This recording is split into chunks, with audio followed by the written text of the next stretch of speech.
Well, good evening, friends. How are you doing tonight? Welcome to the podcast. I'm really glad you're here, and we have what am I trying to say? Uh, Episode two of Snowmobile History and Memories with our dear friend Midge Rosebrook tonight. Midge, how are you? I'm good, Mike. How are you? Doing good, thank you. Well, cool. And we've got a fun-filled episode for you tonight. Let's dive right into it. In fact, item number one is something Midge and I did. We did an interview at the Lancaster Motel, and I'm going to give them a shout out because they are very gracious about supporting us. Anytime we try to do any kind of historic footage, anything like that, they're always happy to do anything they can to help us. This particular day, they made their lobby available to us to do some interviews, and we're about to look at an interview with Paul Crane, where we hear about kind of the backstory. Do you want to set this up, Midge, about the backstory of how we all come to know Paul and everything? Yeah, of course. I've known Paul my whole life, and he used to do business with Dick Monahan, who I worked for. And yeah, I brought up in Lancaster, and Paul is Lancaster native. So, and his involvement with the snowmobile, of course, as we know, and we've talked about it, at the last time, was that the fact that he was a salesman for Timberland Machines back in 1958. When he was invited along with his boss Bob Bottoms up to Valcourt to try out the Skidoo, and that made him the first American to drive a Skidoo in Canada. And then they took one and they shipped it down to Lancaster on December 4th, 1959. And Paul is the one that uncrated it and put gas in it and took it out and gave it a spin. So he was the first American to actually drive a Bombardier Skidoo, which, of course, most historians will look at the Skidoo as the machine that kicked off the recreational aspect of snowmobiling. Yes. Because of the way the chassis was, it's a one-piece design. The engine was in the front, not in the rear. It just took off, and but Paul was on the ground floor of the whole thing. Right at the very beginning. The very You can't beginning. get more beginning than that, You can can't you? get any more than that. I mean, he went to Canada and drove it first. Yeah. Drove the prototype. Sure. So. And this interview clip that we did with him in the lobby of the Lancaster Motel, we hear from his own mouth some of those stories and anecdotes of those experiences of being the first American to ride a Skidoo in the U.S. and in Canada. Right. So let me cue that up, and we'll take a look at that. Yeah, right here. Let's take a look. My name is Midge Rosebrook, and we've been talking here about the early days of snowmobile racing and how Lancaster tied into the whole thing. It was the first town in the United States to receive the Bombardier Skidoo in 1959. And this next gentleman is the first American in the United States to ride one. And there he is, Mr. Paul Crane, my friend. Yeah, my name is Paul Crane. I have the Crane Snowmobile Museum, and we have the Hall of Fame, Midge and I, together down at my museum. I worked for Timberland Machines back in 1958 as the first employee, and I was selling logging equipment, which were Bombardier stuff, for Bob Bottoms. And all of a sudden, Bob came out one day. I was the only employee at the time. Came out one day and he says, "We got to go to Valcourt with me. We're going to look at something they want us to sell, maybe." So we went up to Valcourt in 1958, and it was in the summer or fall. And Armand Bombardier was standing on one side of me. I was sitting on the sled, and Bob Bottoms, my boss, was there, and had the wooden skis. It was a plywood front end, and it had a high back. And we rode, of course, everything back then was gravel. Now everything's asphalt. I didn't even recognize the place when I first went back up. But I rode it down to I guess it's called the machine shop, which was down by the river. It was all gravel. What they did is we run on the track, but they put a rod through the skis and had two wagon wheels on it, and I drove it down to the shop. And then somewhere back in December, somewhere around the 5th or the 6th, we brought in the first serial number, 1960, serial number 22. 22, yeah. Yeah, and that was the first one in the United States. And of course, Timberland Machines had places in other spots, especially in Ontario and everything. And they had serial number 17, 16, and 14, I believe, up in Canada, Yeah. about the same time. And what happened was, all of a sudden, we got it down here, and I had it, which I have pictures of it out east of Lancaster, where I live now, on snow. And that was the first time anybody was riding. And then we rode a pile beside the museum, you might as well say, in the fields, Yeah. with the wooden skis on it. And it was quite a thing, because people would stop up in front of the Catholic Church and, you know, what the devil's that? These guys out on the thing. So then in the JCs, I was a JC because I was young then, and I believe it was 62, we had one of the first races, which was in 1962, which we were JCs. Bobby Clark was one of the guys with me, and so was Larry Connery, and Mike, maybe? no, No? and it was, I can't think who the devil it was. There's 2 or 3 others. Claude Reed? Claude came in later. But we had a race there for kids mainly. Yeah. And that was the start of the race. And then, of course, in 63, we had the International Grand Prix. And then in 64, we had the true Kilkenny Cup Grand Prix. And, you know, it's quite a history of things on that. But, And Paul and Bob Bottoms picked the cup up, right? Didn't right, yeah. We went down to Laconia and picked the Kilkenny Cup up, which is now at the clubhouse of the Lancaster Snowdrifters. Okay. Yeah. Timberland Machines purchased it for the club. Yeah, Bob Bottoms came up with the money on it. Yeah. And it was quite a discussion about it. So Bob and I can't remember who other people were with me, but we decided, I said, big cup. And they finally did it with the names of the winners underneath it. And it really turned out to be, I think, one of the best racing trophies in the United States and highly Canada. sought after. And Canada, really. Nice, yeah. And then, of course, after all the races, we'd have the motel here, Lancaster Motel. They'd all come back here, and they'd give the trophies out, and, of course, have some beer and whiskey, because there was a bar here. Nice. And, Everybody would party and have a good time? I don't remember if they had hors d'oeuvres or not. I know they had good booze. Yes. But that's what really happened down here. And then, of course, in 64, there was a bunch of us that started the first snowmobile club, which is the Lancaster Snowdrifters in 64. Yeah. Do I understand that's the first snowmobile club in America? It is the first snowmobile club. That's impressive. Yeah. Just like the race. We're the first race, the Kilkenny Cup. We beat Eagle River by a week, I think it was. Wow. By a week, yeah. By a week, wow. They jumped ahead a little bit, though, since then. Yeah. Yeah, for sure. Yeah, we were, as big a race as Eagle River was back then. Yeah. When you have a factory team travel all the way from Minnesota just to race at Lancaster, New Hampshire, Yeah, you have to be on the map for that. you were like the big red pin on the way to race map, you know? And of course, we didn't always have an oval. We used to have a cross-country race, Yeah. which Bob Eastman really did a job on. Oh, yeah. Anybody that was around here. That was his forte? I should have brought that in way ahead of time. And then there were some of us that went up Mount Washington, and They were the first to ascend Mount Washington. they on snow machines, and it was very treacherous because back in '68, somebody let go of their machine and it went over it was a motor ski, went Yeah. down over 800, Tumbling down. It was 800 feet in the gully. Still down in there. I think it's still there, but I'm not sure. Wow. Yeah. And of course,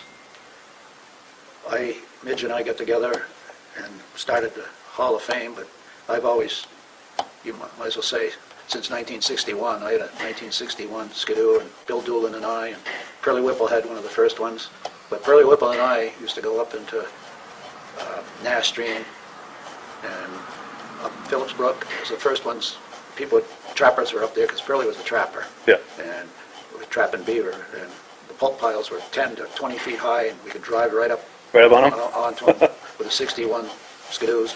No wooden skis on the ones we had. Yeah. But we'd go up there, and he found quite a few places. But one day we met a trapper. Of course, he was on snowshoes the whole time. Yeah. And this is 6 miles back in the woods. Wow. So he's gone back quite a bit, and he says, "What are you fellas doing?" And he wasn't too pleased, and found out Pearlie was looking for beaver. Were the trappers impressed by the snowmobile, by the snow invention? Yeah, but we had a lot of fun. We'd done a lot of stupid things. Bill Doolin and I, like going down the Israel River here, Yeah. with the ice breaking behind you all the way. I mean, we really had a lot of fun. That's cool. And out where I live right now, in 1962, Bucky had the first 62 one, which was Timberlands, and I had a JLO engine on, not a Rotex. And we were out there coming back, and there's a guide rail on one of the poles just before you get to my place. And next thing we knew, Bucky was up about 20 feet in the air, hanging there. The ski got caught. Oh God! So we've had a lot of fun. Yeah. We broke trail over to Berlin, which was the first time, and that's why I little provoked, because the U.S. Forest Services can't use their land for riding on, but yet it was in their AMC book that the trail was up over Willard Notch. Yeah, But they really did away with that real quick. Yeah. They really don't want, it's mainly skiers and hikers, Yeah. AMC members, which no is, motorized. I probably shouldn't be saying that, but it's the truth. No, I understand. I can follow up on that You can tell for them about, you can tell anybody them, that doesn't know. you can tell them about the, All right. The gentleman that just spoke here, thanks I to called Mitch. him up one day when we wanted to do that DVD about Lancaster and about the Grand Prix and about snowmobiling, and I asked Paul if we could use his museum and have a bunch of guys come in and be filmed and talk about it. And Paul says absolutely. So here's Paul talking about riding the Skidoo that came down from Timberlands back in 1959. And all the time he's talking about it, and you guys heard what he said about, what he's done with the snowmobile just now. So then I'm looking around in his museum with about 100 vintage sleds that he paid for out of his own pocket, in a 50 by 100 building that he built out of lumber off his land out there in his own sawmill. And I'm thinking, Paul Crane needs to be in the Hall of Fame. Yeah. Well, the first thing you said that, but if it wasn't for Midge, I wouldn't be in the Hall of Fame. But the thing about it is, Midge was sitting at that meeting the whole time mulling it over, Yeah. and all of a sudden realized, hey, he's the first American to ride on a snow machine, and nobody knew that. Yeah. After the meeting, he says, excuse me, what I'm going to say, he says, why the hell didn't you let people know that? I said, I really don't care. So anyway, one day I come down. I've got a 1948 Jeep, Willis Jeep, that I ride in the summertime, and I drove down to Paul's museum. And he's got a big shop right next door for his heavy equipment, and he and his son Robbie were walking across the parking lot. And I stopped the Jeep and got out, and I says, Paul, I have no idea how I'm going to do it because I've never done anything like this before. But I said, I'm going to try to put you in the Hall of Fame. And Paul says, Midge, he said that would be kind of nice, but he said, I really don't care one way or another. He says, I know I did it, but I says, no. I says, Paul, I said, if anybody should be in the Hall of Fame, it's Paul Crane. Yeah. I spent the next 3 years compiling all kinds of stuff and getting testimonials from half a dozen people about Paul's career in snowmobiling. And I sent them to the first museum out there, was the Snowmobile Hall of Fame in St. Germain, Wisconsin. And they sent an email back and said that, well, Mr. Crane wasn't a racer, and we do mostly snowmobile racers here. You should try the International Snowmobile Hall of Fame in Eagle River. So I did, and I sent some information, and I got a little email back from Mr. Tom Anderson, I think it was. That's what it is. There's And- one thing that you skipped too, is when you were mentioning the Hall of Fame and everything, when Midge did this, the biggest thing was, a lot of the people that could verify what I did Not around. weren't around. So Midge had a hell of a time finding things. Yeah. It was just lucky enough that 2 or 3 of them, like Bert Moran, which was a truck driver for Timberland in 1958 even, verified it. And then Midge called Bombardier and Yeah. verified more. Yep. I just wanted to get that in there because he's the one that did this. Yeah. Yes, yeah. Yeah, I did. I emailed Bombardier, actually, and I got a lady by the name of Madeline Hull, and she was a historian for Bombardier. And I asked her, I said, can you tell me where the first Skidoo came down into the United States from the Bombardier factory? She said, Timberland Machines, Lancaster, New Hampshire, on December 4th, 1959. I copied that. Yeah. And that's part of the, but I did this later. Now, getting back to the first email to Mr. Anderson, I apparently didn't have enough information, because he emailed back and he said, gee, he said, that's kind of interesting that Mr. Crane was the first person to ride the Bombardier Skidoo. He said, I'll tell you what we can do. He said, I'll have a plaque made up, and I'll set it on a tripod in front of our 1961 Skidoo that we have here in the museum. And I wrote back an email. I said, Mr. Anderson, with all due respect, Paul Crane's not going through the side door at that museum. Right. He's going through the front door. Yeah. So the next 3 years, I put him through the front door. Yeah. Nice. And you worked hard to make that happen. We did. Yeah. And we worked just as hard to get the Racing Hall of Fame for all New England and New York. We really did. Yeah. So. Do you have any thoughts on the early days of putting that together, and from him having the idea to the next steps to get the ball rolling? Or? Well, of course. He and I sat at my place for probably 2 or 3 months off and on downstairs with my computer compiling stuff that he'd done. Right. But you know what? And All the stuff that I compiled, it was Ed Stab that went out in my place. I couldn't go out. I was still working for the Ford garage and everything. I really couldn't afford to go out anyway. And so Ed Stab stepped in my place and went out for Paul. And Ed called me and he said, Midge, he said, I was talking with the board members. And he said, they told me that out of all the members that were inducted in 2015, when we inducted Paul, Paul is the only one that got the unanimous vote. And he said, they told me that it wasn't because of all the information, because you had less information than some of the other guys did. But you had the right information. Oh, yeah. And they said the information that you did send, there was no question Verifiable. in anyone's mind that Paul Crane should be in that Hall of Fame. Yeah. So, yeah.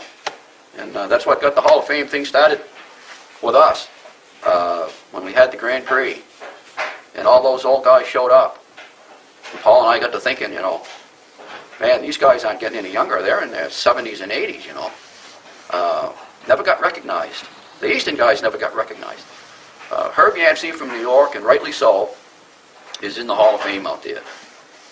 But guys like Bruce Dunham, Bob Fortin, Cal Reynolds, Paul Montang, like Bob Martin. Bruce Dunham and his family one year had 132 trophies. Trophies. Yeah. That's For incredible. racing. Yeah. 132. He had 67 all by himself. So there you have it. The interview got cut short. Paul Crane's phone started ringing, and he was struggling to answer it. But that was a great interview. Paul's a busy man. Oh yes. He's 85 years old, and he still works on construction all summer with his son. Plus, he has that sugar orchard out east there. So, but his back bothers him lately. So I'm not sure if he's going to tap this year or not. He may not. Sure. But yeah, Paul's a busy man. For sure. Yeah. That's great at that age to be as active as he is. Oh yeah. And that's Oh, probably yeah. the secret We all wanna to be that way. longevity as well. I Now, think while that's this what was keeps you going is to be active like that. For sure. I believe that, yes. Now, while this was playing, we had a host of comments come in. Let's take a look at those. We got someone on Facebook saying, good evening, guys, from Cleveland, New York. Good evening to you.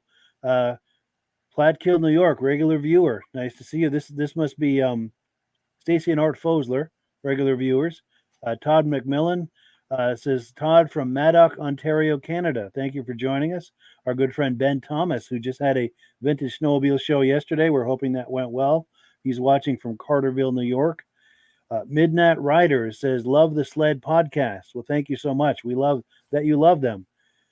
Now, New Hampshire native, but I think he lives in Idaho now. Stephen Burdick says that sled, that early sled that Paul rode, serial number 22, can be seen at the New Hampshire Snowmobile Museum in Allenstown, New Hampshire, right? Yes, absolutely. That very sled It was is over there. purchased back from the original owner.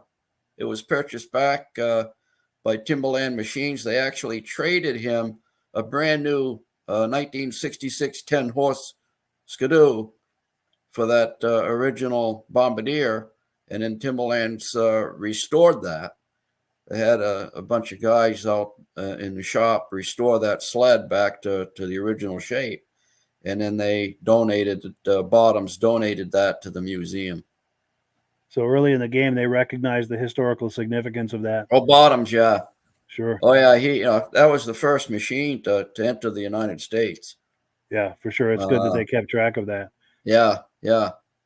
But, of course, last week, when I was telling people that they couldn't sell it. When Yes. that first, guy traded a woodlot for that machine. Bottoms took a woodlot in trade. Wow. Because the price was probably like right around $900, I think it was, or something like that when it was new. Sure.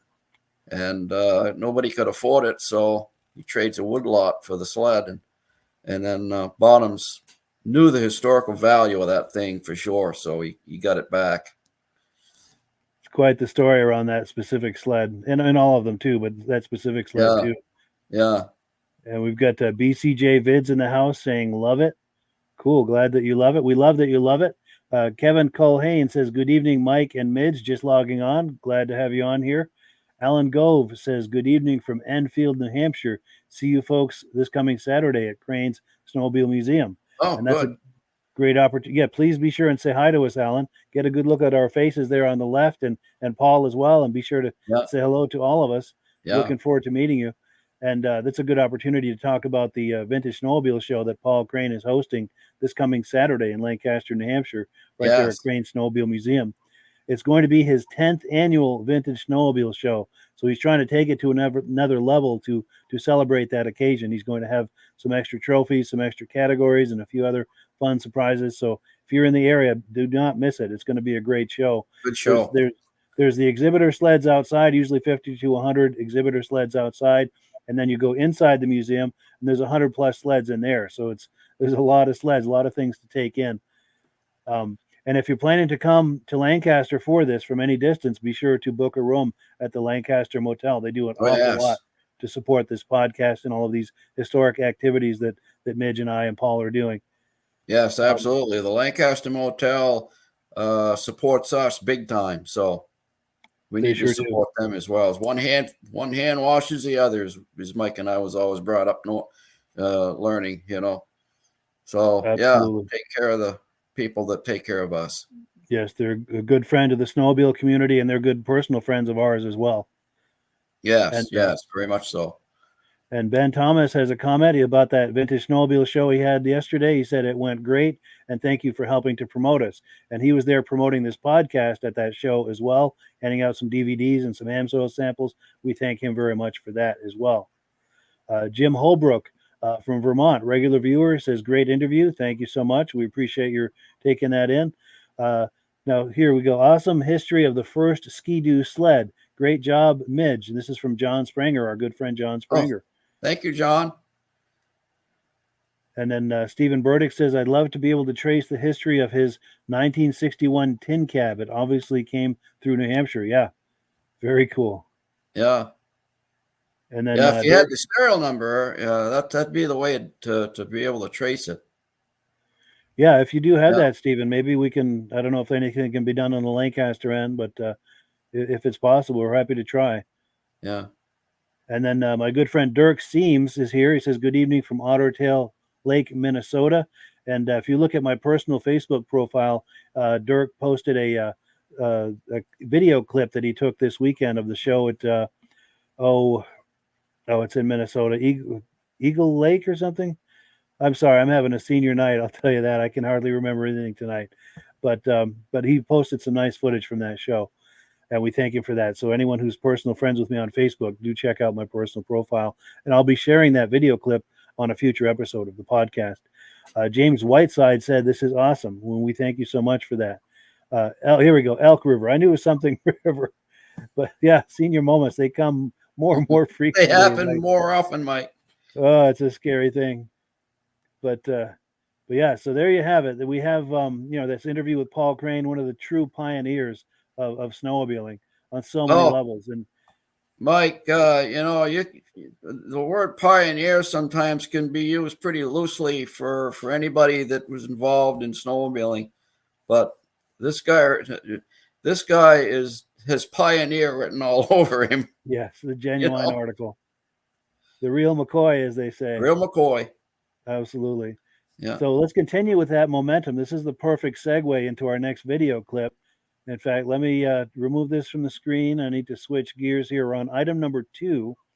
We were talking a moment ago how Paul Crane is hosting a vintage snowmobile show this coming weekend at Crane's Snowmobile Museum, 172 Main Street in Lancaster, New Hampshire. This is a video clip from the show in 2017.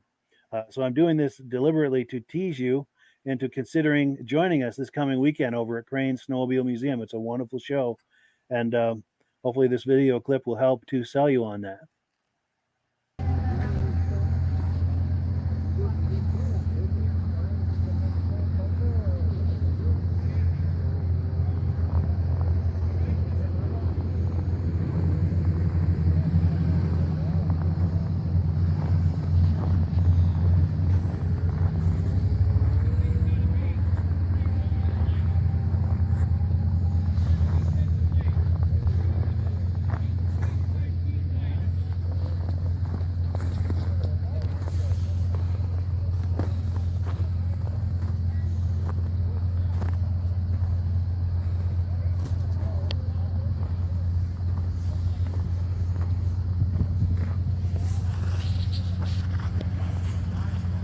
How's it going?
Thank you.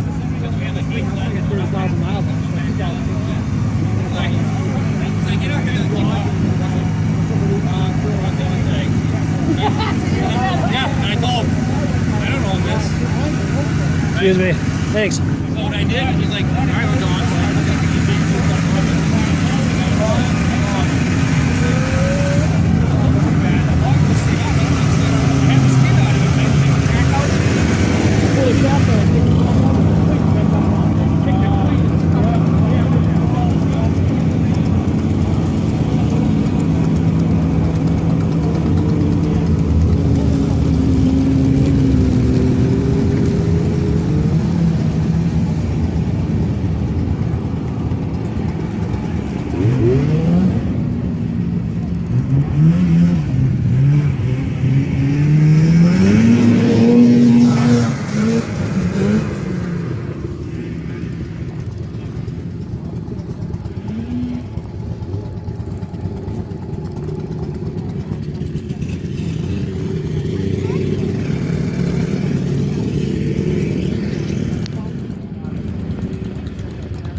So there you have it, the 2017 Vintage Snowmobile Show at Crane Snowmobile Museum.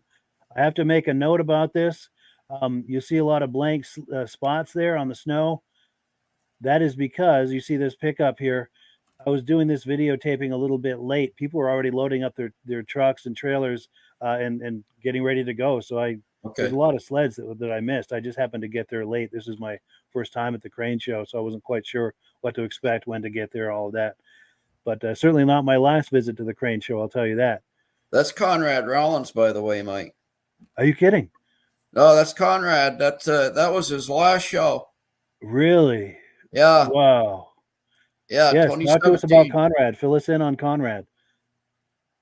Yeah, that number 22, that was the sled that I believe that's the sled that my cousin purchased from Vicky. It was a 443 cylinder that he was gonna run in the 50 and over race at the Grand Prix. And so he brought it to Paul's show. I think that was Friday that Paul had his show. And he was going to run it either Saturday or Sunday at the Grand Prix.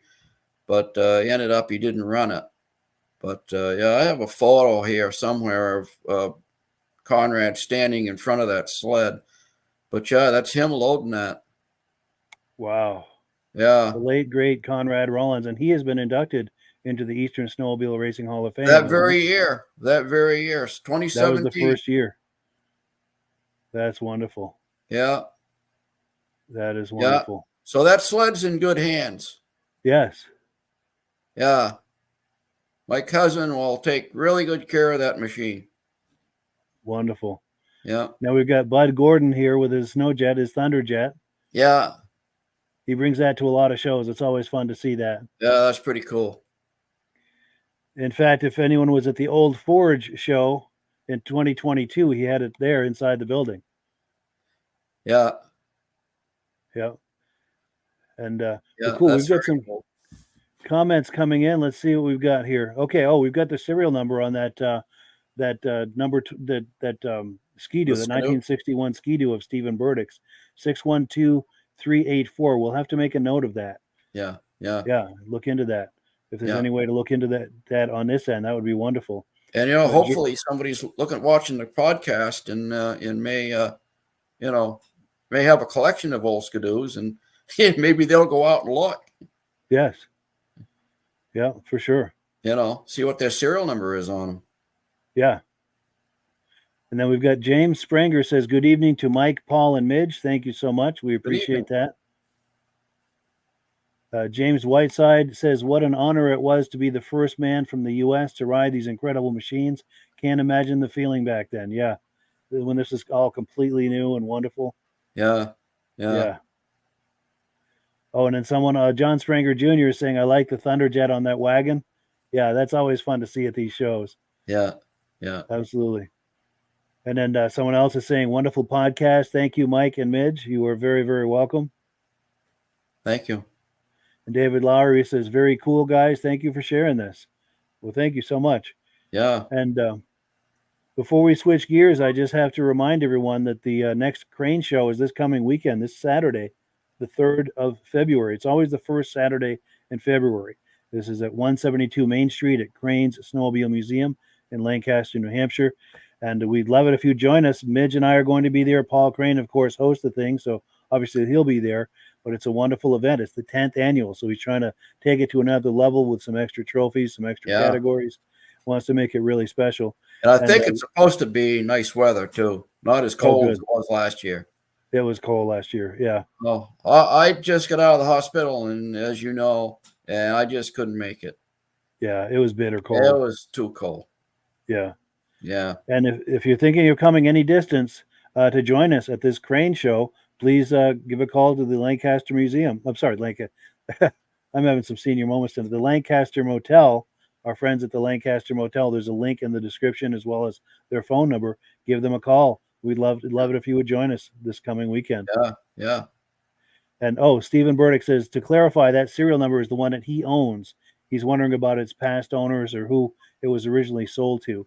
So any kind of backstory on that sled, And I'll pop that serial number again. It's a 1961 serial number 612384. Oh, yes. James Whiteside is saying any events in the summer. He's wondering that's the best time for him to travel there. What do we have in the way of summer shows? Well, Midge? September 7th is the induction, of course. Yes. Yeah, is the 2024 induction for the Hall of Fame. Mm-hmm. But Yeah, other don't than miss that, that. I don't know what's going on in Lancaster as far as snowmobiles go. Sure. Phil Bell hosts one in September. October, I think, in Bethlehem, New Hampshire. And then our mutual friend, In Pittsburgh. Ray Lacasse, yes, in Pittsburgh, New Hampshire. He does one in September. Yeah. Both excellent shows. Ray And I'm had sure me judge the last couple of years up there. And yeah, it's really nice up there because it's at the base of the Murphy Dam. Yes. You've been there, Mike, right? I haven't. I need to go, though. It's an extremely huge earthen dam. It's probably, boy, I don't know. I dare guess it's close to 100 feet high. Wow. And that's what holds all the water back from Lake Francis, which is a huge lake. And you can walk across the top of that dam and look down on the show. It's like looking at like a bird's eye view. That's something to see, I'm sure. Yeah, it's a nice spot to have that, really. Yes. And then also, as far as warmer weather shows, it's perfect timing. This gentleman on the right here that owns that Thunderjet, the guy who's adjusting that trailer there, that's our good friend Bud Gordon. He does a fall show. I think he does two. He does one at the museum, the New Hampshire Museum in Allenstown, and then he does another one in Goffstown, a vintage snowmobile and mini bike show. Mm-hmm. And I think that's in October as well. But Mm-hmm. I don't know about summer shows, but there's certainly some wonderful fall shows in northern Vermont and New Hampshire. And James Whiteside is asking, is Paul there every day? We'd love to get a picture with him. He's not, but if you call ahead, you can usually make an appointment for him to meet you there at the museum. There's a link in the description to the Crane Snowmobile Museum. There's also a phone number. And also the museum is open year round. Someone's asking if the museum is open year round. It is. It's by appointment only. But if you get on their Facebook page or their website, you just call the number ahead of time when you know you're going to be in the area. Make arrangements with Paul, and he'll open the doors and give you the tour. Absolutely, yeah. Yeah.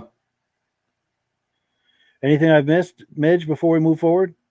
No, other than mentioning Bud. Bud is heavily involved in all of this stuff. He puts on a couple of vintage rides. In fact, one last weekend at Bear Notch down in, where was it? Just above North Conway there. It's that little town. I couldn't make that, but yeah. And then he has one in the Franconia Notch in March. First, I think it's like the 3rd or something, 2nd or 3rd of March. He has a vintage ride down in Franconia. Yes. Yeah. And he's one of the people in charge of that New Hampshire Snowmobile Museum in Allenstown, New Hampshire. Yes, he is. Yeah. That's near Concord. He's one of the top Eastern promoters as far as vintage snowmobiles. Oh, no doubt. He's got his head in just about everything. He's a wonderful guy too. Yes, he is. Fantastic guy. He made Ray's show up in Pittsburgh last year. Nice. I had a visit with him up there. And I'm sure he'll be at Crane's. Oh, yeah. I don't think I've sure. ever not seen him there. He's there just about every year. Yeah. And the summer that I put on a summer show in Derby Line, Vermont here, 2018, he came up. He brought a bunch of stuff from the museum and a bunch of his own personal sleds. And that was great. Yeah, right into it.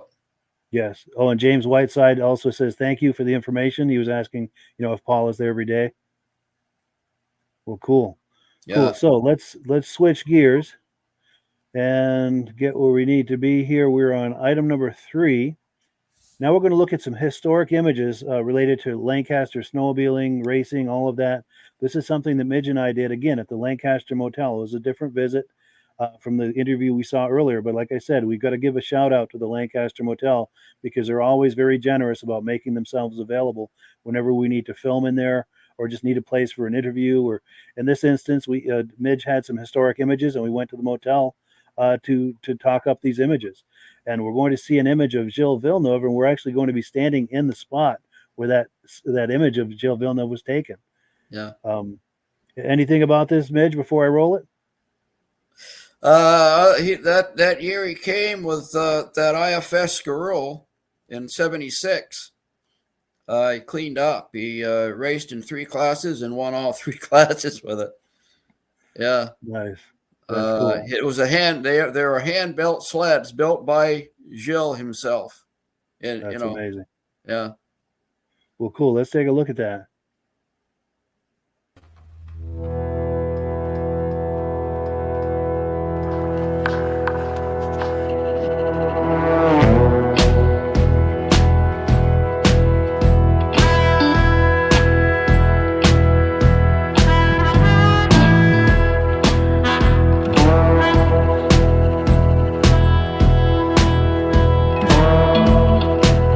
This is where the great Gilles Villeneuve picked up his trophy, right here at the Lancaster Motel back in 1976. He debuted a revolutionary IFS Scarroux. He took all 3 classes he entered, and here he is, getting one of his trophies from the Grand Prix Chim that year, Whitey Leonard, who was also the chief of police. So there's J.R. Tozier, and he was one of the top snowmobile racers in the East back then. Had several articles written about him in some of the snowmobile magazines, and he's got a Mercury jacket on. He raced for Mercury towards the end of his career, and I think he raced some of those IFS Skidoos back towards the end of his career. But when he first started racing, he beat Timberland Machines, I think it was at Jackman, Maine, back in the early going. And Bob Fortin went up to him, and he said, "You're running illegal." And JR said, "I'm not." And Bob says, "I'm going to have you torn down." So they tore him down, and they found him legal. Huh. And when they found him legal, Bob Fortin said, "You're going to be racing for Timberland Machines." And JR raced for Timberland Machines, and he became a great friend of Bob Fortin's, all during racing and even after. They were great friends together. And and JR is now in the Hall of Fame. He was inducted in the Hall of Fame back in 2019, I believe. And he's a good friend to all of us. So there he is, and this is where he took his trophy back in 1976, racing for Mercury, right here at this bar. Here's a shot of Gilles Villeneuve running on the outside at the starting point just before the green flag dropped, and that's a shot of his IFS Scarroux. All hand-built. He did it himself, 4 Scarroux. He was an absolute genius fabricator. And in the stands that day was Bob Eastman and Wes Pesic of the Polaris racing team, and they took very close notes as to how that thing was performing on the track. And Bob Eastman called Polaris. He said, "We got to hire Gordon Rudolph, who was also working on IFS sleds." He said, "This is a thing of the future, and in order to win races, we're going to have to do something like this." And in 1977, if anybody ever followed racing back in those days, they did their homework that summer, because they debuted the little RXL IFS sled and cleaned house that entire year. I don't think anything ever won more races, first, second, and thirds, since that little Polaris RXL. That's awesome. And they called it the Midnight Blue Express, and it all started with this gentleman right here in 1976. Catalyst for the whole thing. Yeah, he was the beginning. And what sled today doesn't have an IFS suspension? True. So yeah, it was quite an exciting time to be living back then. On the inside is J.R. Tozier, and just on the outside of him is Gilles Villeneuve on that IFS Scarroux.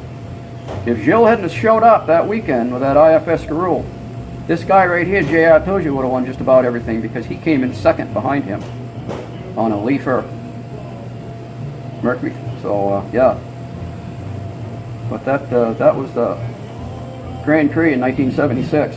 Big names there. Yeah. Herb Yancey was running there. Ron Hall was running there. Big name Eastern driver. There's Villeneuve with his back turned. He always had a real high number. I don't think he raced the circuit per se to ever earn a low number, but where he did race, he won. So I don't think he ever earned enough points to get a low number. But I don't think he had to. No. You know, because he showed up with his hand-built sleds, and he always won. So you have a number 1 deer Buddha, you win a race everywhere you go. Yeah. So that's The it proof right is on the there. track. Yeah. And of course later he raced in the Formula One circuit, and unfortunately that's where he passed away. He didn't buckle himself properly in the seat of his Formula One car, and it flipped and tossed him out. That was a horrible thing. We lost an innovator, a genius, Yeah. Villeneuve. Yeah. The legend. Ted Wynot, the flagman, and he did a lot of the announcing during the trophy presentation, and he was a class act. Teddy Wynot was very well liked by everybody. He never played favorites. There are a few people he probably didn't like, but I don't think he ever played any favorites. Everybody respected Ted. I worked with Ted at Riverside Speedway when Mike Beatty owned it. He was a flagman up there for a good number of years. And Ted was nobody that you wanted to mess with. Teddy ran the show, and if you didn't think he didn't run the show, you were probably loading your trailer. Yeah. So Find out pretty quick. everybody loved Ted, and Nice. there he is right there. There's Nice. Joe Villeneuve again, picking up another trophy. I think he won 3 Kilkenny Cups that weekend. There he is, shaking hands with Whitey Leonard. You know, I tell you what, folks. You know, I was a Bobby Orr fan, and a Carl Yastrzemski fan, and a Ted Williams fan, and you know, Mickey Mantle. But they didn't come to Lancaster. Yeah. This guy came to Lancaster. Yeah. You want to know how big an event Lancaster Grand Prix was back in the day?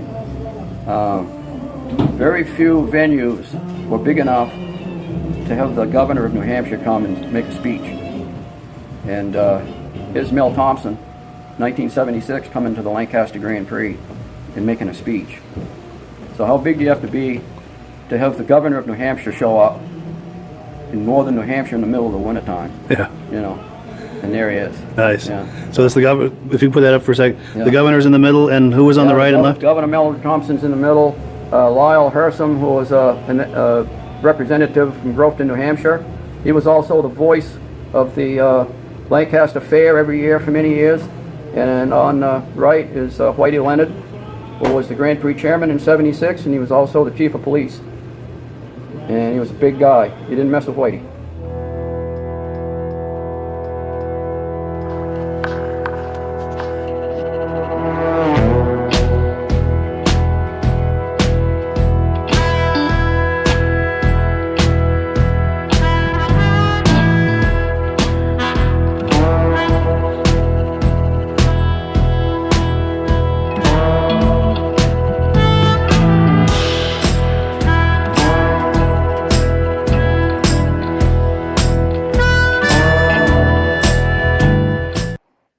So yeah, thank you so much to our friends at the Lancaster Motel for allowing us to film in there.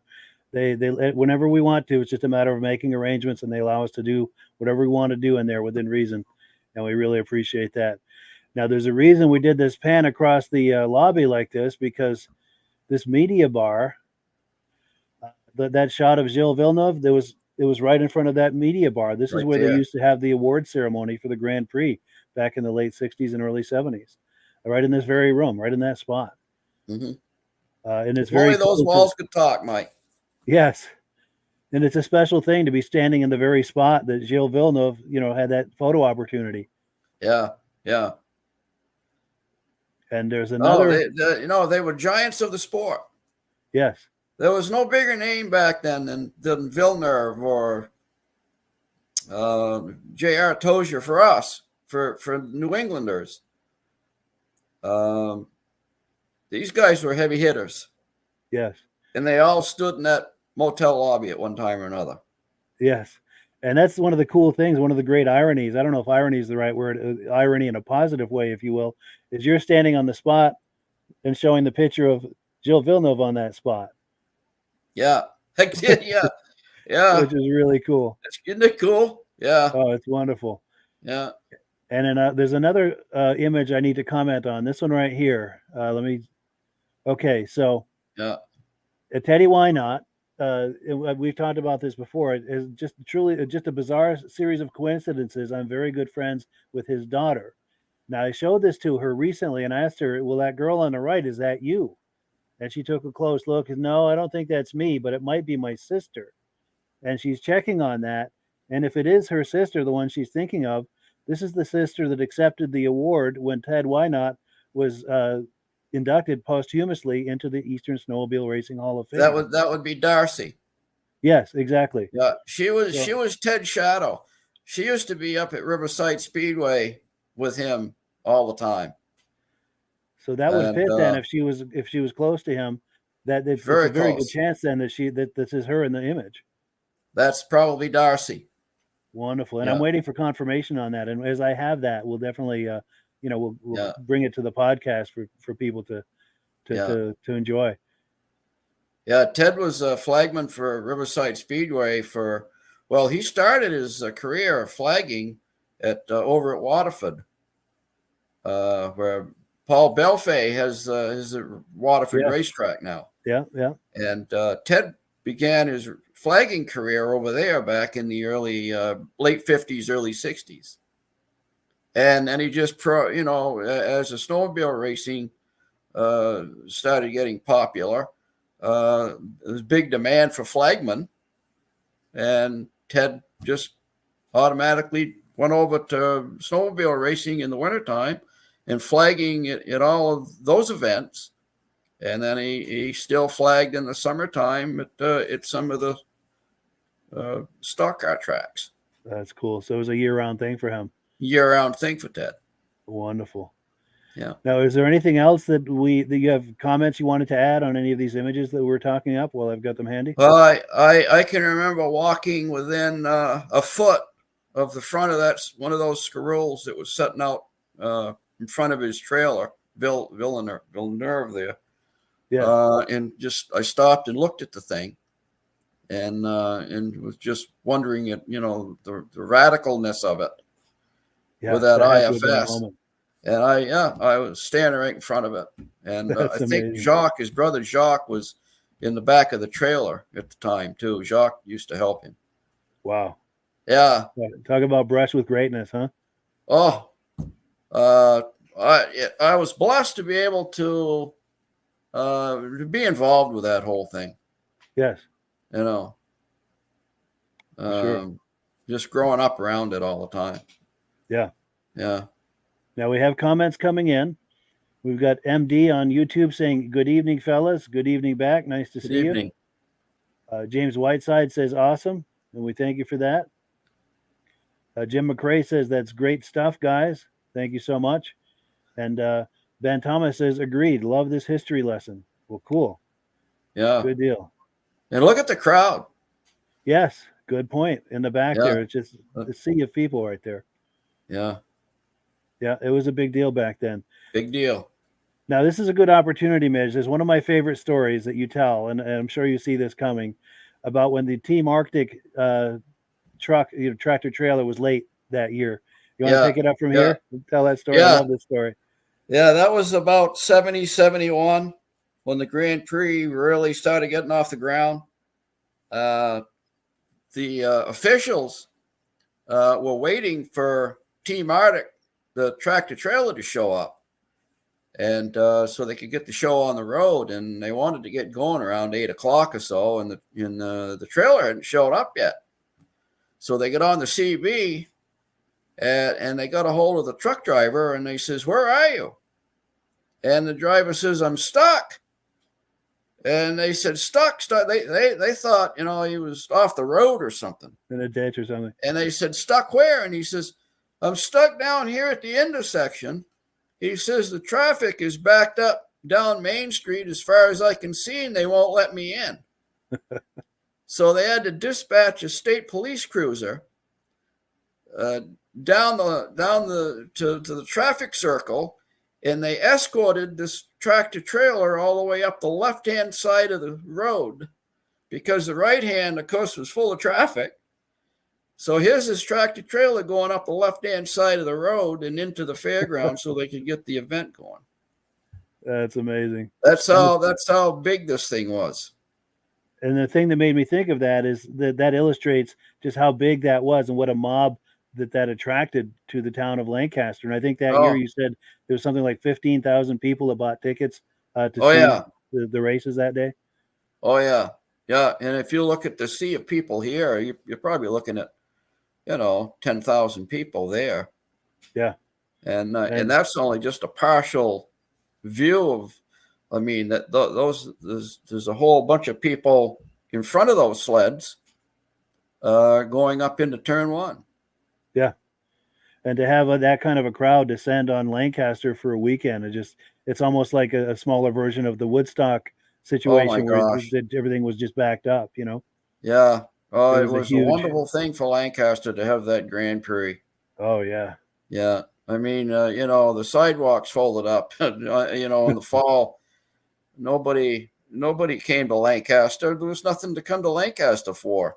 Sure. And then when the Grand Prix hit, now people had a reason. Lancaster came alive. Yeah. Yeah. And then James Whiteside is saying, and back when you got snow early, he said, boy, what a concept, snow. It Yeah. feels the last few years snow has been so scarce. Yeah. We couldn't do the Grand Prix. If we wanted to do the 60th reunion would be next weekend. Wow. And there's no way that would have ever happened. No. We haven't had cold enough weather. Yes.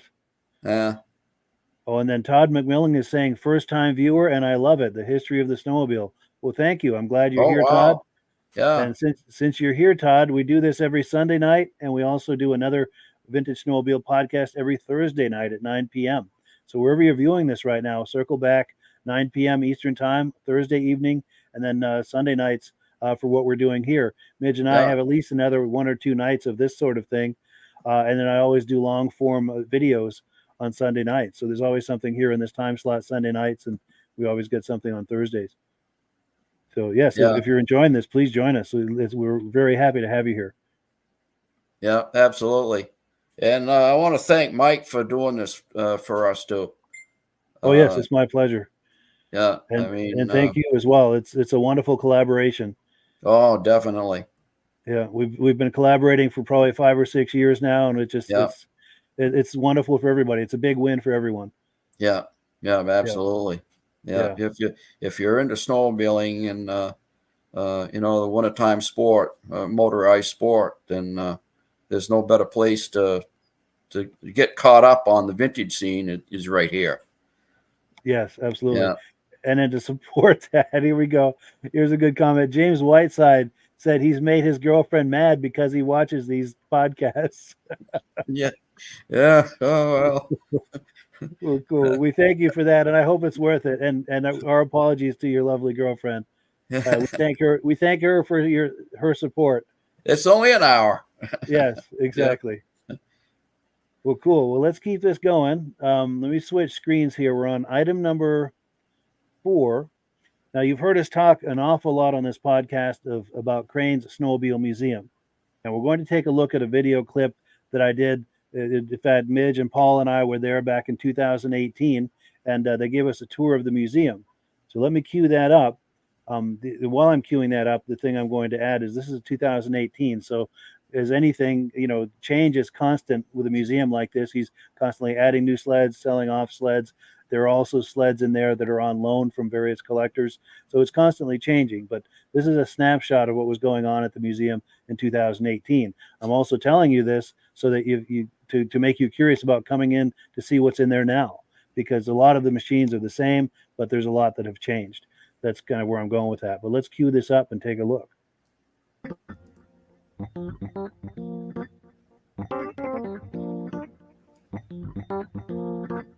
Today on VintageSnowmobileLovers.com, we're in Lancaster, New Hampshire at Crane's Snowmobile Museum.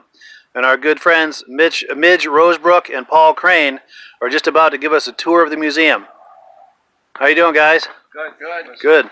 Before we get started, Paul is the first person in the U.S. ever to ride a snowmobile. Do I understand that correctly? I skidoo. A skidoo, okay. Skidoo only. I Skidoo. wasn't the first to ride a snow machine. I was the first one to ride a skidoo. Nice. American, and first American to ride a skidoo Nice. in Canada and here. Excellent. Not many people can lay claim to that. I don't believe so. That's amazing. Awesome.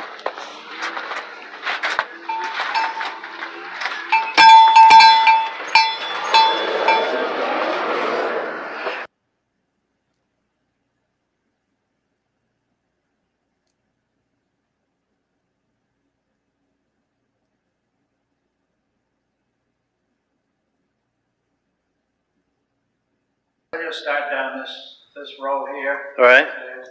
Everybody can understand what just by looking at them, what they are. So we'll go down this row here first, and we'll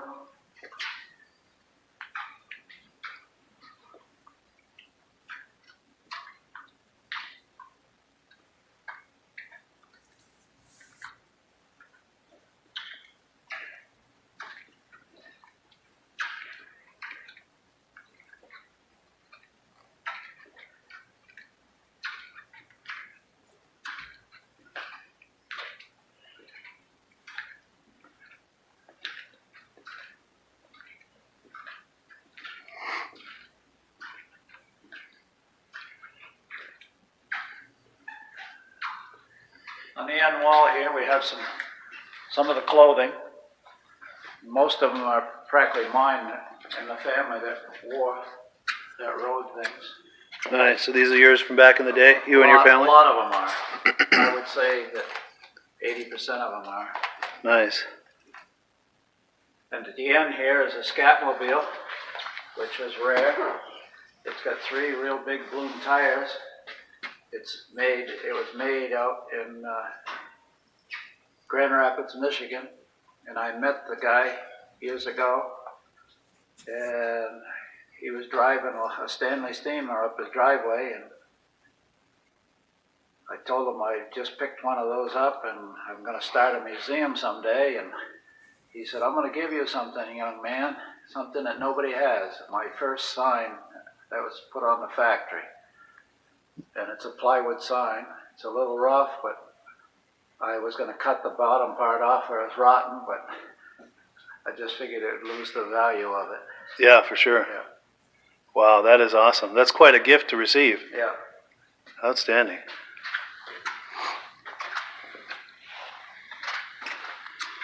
Cool. Then I got patches on the back wall. Oh, yes, yeah. Patches on the back wall. Yeah. And See if I can get in a little closer on that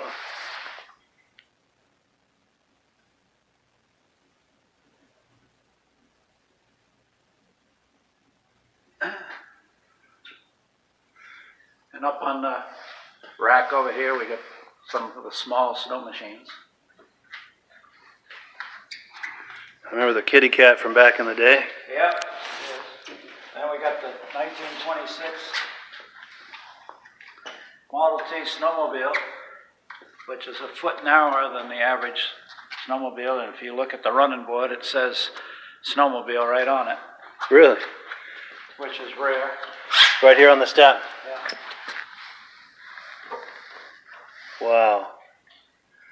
And what year was this, Paul? You said 1920 something? 1926 is the plate. Oh, yes, yeah. Wow. I usually give rides when the snow's deep. I haven't done it this year yet, but I will be. Nice. Then some more mini sleds up top. Sleds on the top.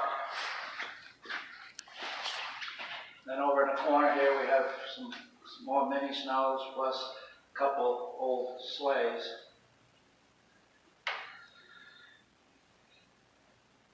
Nice. And then these are some of the early mass-produced ski-doos? This is a 61 Skidoo with the wooden skis. This is a 61 Skidoo with the replaceable steel skis, because the wooden ones we'd go out in the field and we'd break them. Huh. Wow. Now that first sled that you rode, was it similar to this one, or Just like that. just like this one? Yeah. Wow. But it was a 1960. 1960. Okay. Yeah. I have one, but I haven't got it over here yet. Okay. The 1960.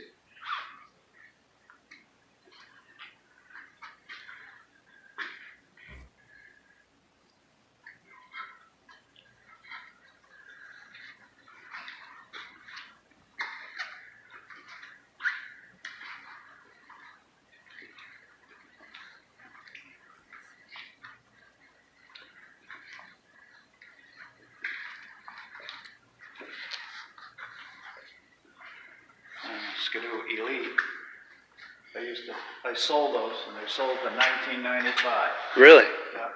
Wow. That one has got 200 and something miles on it. Unreal. That's a nice shape. And I think they stopped making those in, what, 2005 or something? They started The Elite? 2004 and 5, I think they made a silver one. Yeah. A much more modern looking one. Was that the last year, do you know? Yeah. It was, okay. I like that TNT. The old silver. Lux Nordic. Oh, yeah, yeah. Now I see a shift lever on that. Did that have reverse? Yes, reverse. Yeah. Nice. And did it have like a low gear for No, that's just the regular. just a reverse? Okay. But it's mint. It's only got 200 and something miles on it. Nice. A buddy of mine growing up had a silver bullet like that. Then we have the 64 tin cab motor ski, Wow. which they didn't make very many of them. Then a 65 motor ski.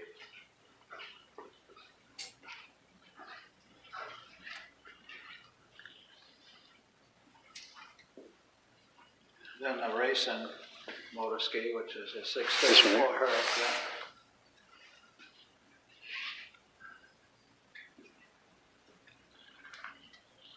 And then this here was a 500 racing sled. Okay. Apparently, so I've been told, the factory had it, yeah. Motor ski factory had it. Wow. That's cool. And then a Zephyr, which is all original. Wow. 1970, yeah.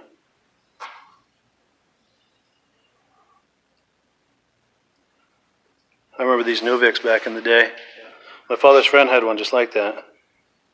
Then a pink motor ski that was made from a friend of mine for his daughter. Wow. That is cool. You don't see those every day. No. It's got some ski spreaders on there too. Yeah. Keep it stable. His daughter wanted it pink. Nice. And this here is a rare 340 motor ski bullet.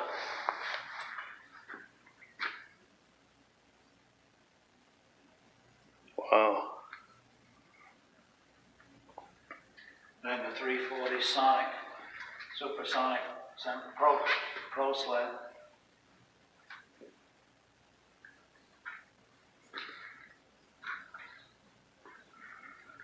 Then the racing Northway. They only made 21 of them. 21. Wow. Sleds. Yeah. That's a real big hood. Does that mean there's a real big engine underneath? Or? Yeah, it's a 440. 440, yeah. Nice. And this racing cat. Then a 76 Snow Pro. Nice. Yeah. That's one of the cooler looking sleds ever to be on the snow, I think. And then the Husky. Yes, yeah.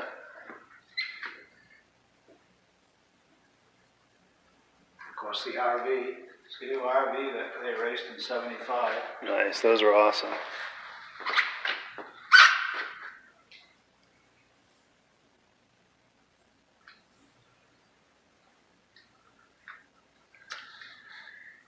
Then the Snow Cruiser, which was a Rapido 500, which, as far as I know, there's only 4 of those in existence. 4 of those. Wow. That's amazing. There's one in New Brunswick, I understand. I've seen that one. And I understand there's one up in Peterborough where they came from. And I don't know if the one's still in New Jersey or not, but there was one down there. Nice.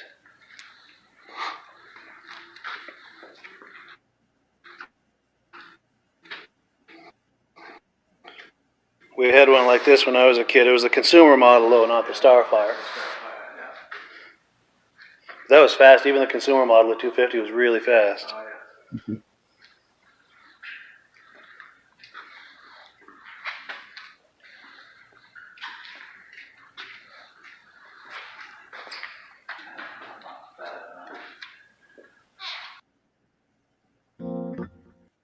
So there you have it. Crane's Snowmobile Museum, 172 Main Street in Lancaster, New Hampshire. Anything to add to this, Midge, or any Well, comments? he's of course it's all changed up from this film since we did that, and he's now acquired maybe half a dozen different sleds now. He's updated it. That Model T now is up next to the wall beside that Scatmobile sign. I talked him into moving it over there because it was kind of in the way of bringing things in and out of that back door. Sure. And so that's over there. And yeah, he's got several new vintage sleds in there now. So it's totally changed from he's got a black dot Skidoo now that he didn't have before. Yeah. Yeah. So and he's got 1966 Scarroll now. It's totally restored, and I think he said there's only 2 in existence. It's the first year they came out, and that's only one of 2 that are left, or something like that. I might be wrong on that, but that's amazing. Yeah, so it's worth going to the show is one thing to see everybody's sleds outside, but as you mentioned, now you get to go inside, and Paul doesn't charge for this. True. During the show, it's an open house, so you get to go in and look at all of this stuff. But drop $5 or something in his donation jar that he has there to help keep the thing going. Yeah, it's a worthy cause. Worthy cause to have a place like that, so that you can see all the different manufacturers of snowmobiles. Back then, there had to be well over 100 different makes, and and Paul has, I don't know, what do you think, Mike? At least 50 or 60 different brands. Oh, easily, yeah. Yeah, easily. And we just kind of went around the perimeter. There's still like the whole center of the museum. Yeah, they still have that whole center full of sleds. Trying to pan over to that right there. Look at that, all those sleds in the center. Amazing. Yeah. And then it's constantly changing. He'll add some new ones. He'll sell a few off, and there's sleds in there that are on loan from collectors and racers, and so it's. He tries not to have duplicate. Sure. He tries not to have 2 of the same thing. Sure. I mean, he might have half a dozen Skidoos, but they're all different years, different models. Yeah. Yeah. Yeah. So. And in case you're just joining us, this coming weekend, this Saturday, the 3rd, they're going to have a snowmobile show, a vintage snowmobile show right at this location, right at this museum. That's right. So there'll be exhibitors outside, probably 50 to 100 exhibitor sleds outside. Plus you come inside to warm up, and you can look at 100 plus sleds inside the museum. And then they'll have pizza and hamburgers and hot dogs and things and stuff to drink. The chili's excellent. Yep. Chili. Yep. And that food area is, if you look at the mini sleds on the far corner there that are up high, that's that little corner there. That's what that wall is. There's a little kitchen in there.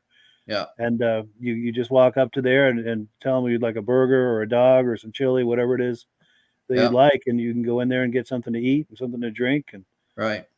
Yeah, it's a wonderful show. For my money, it's one of the best shows in northern New England. Oh, I think so. It's best bang for the buck, no doubt about it. Absolutely. Between the exhibitors outside between the exhibitors outside and what's going on inside. And I don't even think he charges the exhibitors, does he? No, he doesn't. There's no fee to bring your sled to participate in this. No. Paul is so good about stuff like that. But like I say, as a donation jar, and throw a couple bucks in there for him to keep the thing going. Yes. All of this is out of Paul. Paul. Yeah, he does this out of pocket. Yeah. Yep. And he still has to pay taxes on the building. Yeah, pay for the lights not and nonprofit. the heat. The building itself's not. His museum's not nonprofit. Only the Hall of Fame. Yes.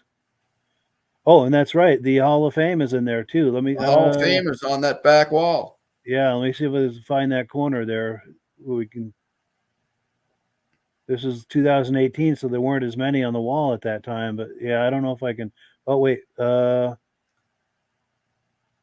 I don't know if I can find it. No. But yeah, the Hall of Fame is in there, and we've got plenty of comments coming in. There's about 32 plaques on the wall right now. That's amazing. So. In fact, our good friend here, Midge, our guest tonight, is the founder of the Eastern Snowmobile Racing Hall of Fame. I've been doing that. I think the first induction was 2017. They've got an induction every year. They induct 5 or 6 new pioneers of Eastern racing, and it's a wonderful event. I happen to think of it, and then I knew of a guy that might have a nice place to put it. Yes. So I made the phone call to Paul, and I said, "Are you sitting down?" He says, "Well, I can."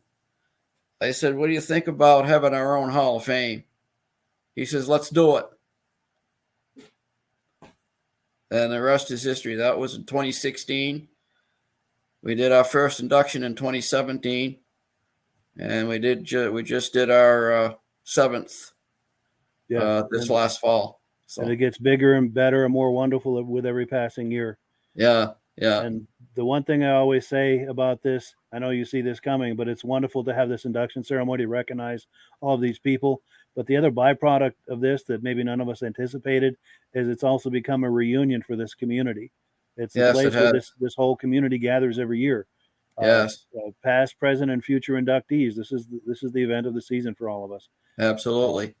And when racing ended in the early to mid 80s in the area, in New England, when it kind of came to a screeching halt, all of those guys that used to race each other every single weekend, Saturday and Sunday, they partied together, after the races were over. There was like a camaraderie, really. They raced against each other, but still they made a lot of friendships. But when that whole thing ended, everybody went back to their day jobs and they lost track of each other. But this thing brings them back together again. Yeah, just when they thought this whole thing was forgotten, along comes Midge Rosebrook to create this community, this wonderful community, and everyone gathers. It's a wonderful experience. That's true. They thought we had forgot them. Yeah, we had forgotten. And the nice thing about it too is it's a very informal experience. Everyone is very approachable. If you see somebody, you're more than welcome to walk up to them and say hi to them, get a photo opportunity with them. Get an autograph. Yes. And you hear a lot of wonderful stories being told back and forth. Remember that time on the track and turn, something was going on in one of the turns, and 50 plus years later, they remember every detail about that. Moment, and then maybe add a little extra too to make it. Yes. Yeah, absolutely. They get a little, they stretch them out a little better. Yes. And I hope you will consider joining us this fall, September 7th, Saturday, September 7th, the Eastern Snowmobile Racing Hall of Fame, 8th annual induction ceremony. Yeah, right at the museum, 8th annual induction ceremony. Yeah. And if you're thinking about coming from any distance, be sure and book your room at the Lancaster Motel. Yes, and absolutely. Do it now, because most years we book that place solid. So bring a folding chair. Yes, it's going to be an outside ceremony.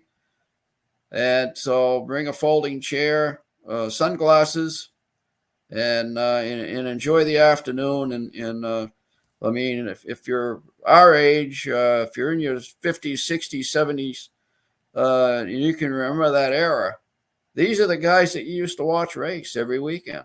Yes, during the winter. And like the rest of them, everyone thought this was forgotten about. Well, guess what? It's not. And if you remember that and you have fond memories of that, this is where everyone gathers. This lives on, folks. It's a wonderful. This is the history of the sport. Yeah, and it lives on. And we've got comments aplenty coming in. I'm going to pick up where I left off. James Whiteside was saying, "I've made girlfriends mad because he watches these podcasts." And then there's a follow-up comment to that. Ben Thomas said, "Earbuds help to keep the peace." Cool deal. Now RG is saying he prefers the Huskies. I think he was looking at that one in the corner there. The let's see if I can find. It wasn't a Husky, but it was one of those. Right there, that yellow. Yeah, right there. Yeah. And Todd McMillan says, "Thank you from Maddock, Ontario, Canada." Cool deal. Someone on Facebook is saying Midge is a wealth of knowledge. Absolutely. Well, I just grew up with it. Yeah. Talk about being in the right place at the right time. Right. Yeah. At the right time. I grew up in Lancaster with all this going on. Timberland Machines, all of their top drivers always hung out at my Uncle Dick's golf station, and that's where I was. And so I grew up with those guys. That's and of course, amazing. we traveled every weekend with a camper and followed them and watched them race. And Yes. and we Polaris team used to use Dick's shop, the golf station. He sold Polaris, so the Polaris team used to use that shop to work on their factory sleds during the Grand Prix. Yeah. So there I was, Right in the I middle got of to it. see it. So, but thank That's you for amazing. that. Yeah. Now, Stephen Burdick was talking about his sleds earlier. He said he thinks he saw his dad's dealership sticker on that 69 Boland Sprint. It would say Wow. Andover Services. This says it very likely came from George Burdick's dealership in Andover, New Hampshire. It says, so cool. Maybe someone could confirm that for him. Very cool. We're going to be over there Saturday, so let's do that. If you the can, come on 69 up. Boland Sprint. Yes. Well, he's in Idaho. Oh, okay. Yeah. But All right. oh, and then James Whiteside says, I dream about this stuff and it's sweet. Ben Thomas says, great looking collection. I look forward to visiting Crane's Snowmobile Museum. Absolutely. Mm-hmm. Now, James Franger says, awesome show tonight. Thanks, guys, for all the information. You are very welcome. Yeah. Rich Shad is paying us a nice compliment, saying bucket list for sure. Oh, yeah. Bucket list to go to this museum and hopefully to the Crane Snowmobile show at some point. I know Rich is out in upstate New York, but it's very much worth the trip. Sure Reese is. Fleury says, good evening, regular viewer. Well, cool. So let me remove this from the screen. We've got another video clip to look at. We are on item number 5. We're going to we've been talking about the Lancaster Motel on all of these podcasts because they're very big supporters of this podcast and all the historic things that Midge and I do and the Crane Snowmobile Museum, and just a very good friend to the snowmobile community and to us personally. So without further ado, let's meet the owners of the Lancaster Motel. I've got an interview that we did with them. Let's meet them. Good friends of ours and very good friends of the snowmobile community. Well, thank you, Mike, for doing this, interviewing these legends of the snow machine world, and the origin of the industry and the endeavor and the sport. That's great to honor that history. And well, I'll introduce myself. I'm Brian, and this is my wife Ruby. We're the owners of the Lancaster Motel here in Lancaster, New Hampshire, which again is the origin of modern snow machining in the country. You know, Yes.